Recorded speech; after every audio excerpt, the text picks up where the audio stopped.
komodo kana gyara kayan miya ne ai ki jauna kawai bari ta yaki wannan ba komai ba na son ki wahala kai na kai na mana ai tafi komai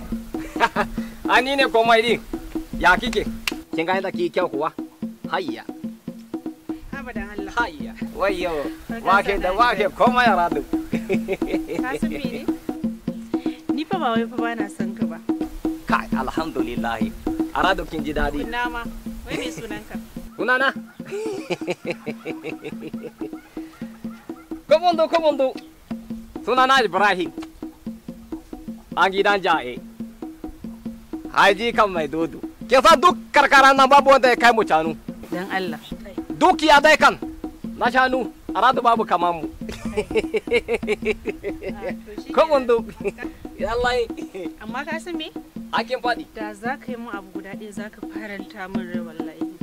kuma zan amince da soyayyanka an wuce wajen komai ne komondo ke fada mani ni ko na miki alƙawari aradu an wuce yan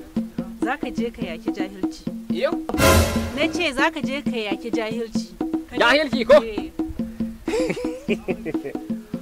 hayya don Allah na tambaye ka yaya kamaninta yake yasa inda take zuwa tana zuwa gona ko masallaci tana zuwa wajen kasuwanki to a duk inda yake kin ka san tanna hayya in na same ta anan na buga an naga tana motsi haina koma na daka ta nan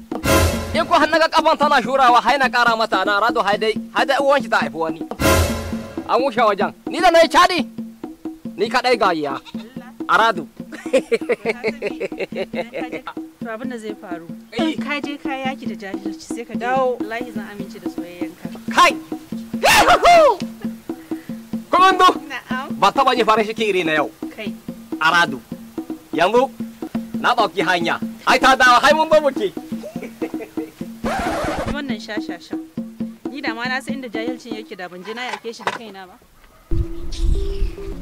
shashasha kawai Ni ce taku Beatrice Auta wanda kuka fi sani da Stella Arewa 24. Domin kallon sabobin shirye-shirye na ku je YouTube channel ɗina mai suna Stella Arewa 24. Ku danna like button, sai kuma ku je ku danna subscribe, sai kuma ku danna wannan ƙararrawar wato notification button. Na gode masoyana.